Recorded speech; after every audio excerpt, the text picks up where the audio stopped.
3 ครั้ง3 ครั้งครับด้วย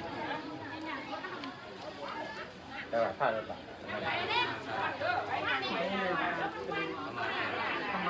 ถ้าว่าตั้งแต่หน้าขัดลางสับพัง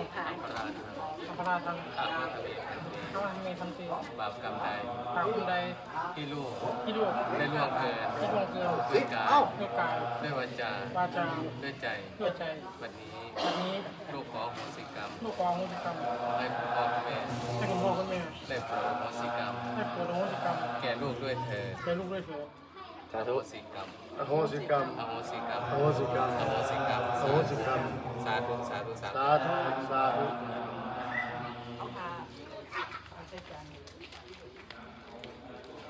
ท่านเอาใหม่จานให้พ่อครับใส่จาน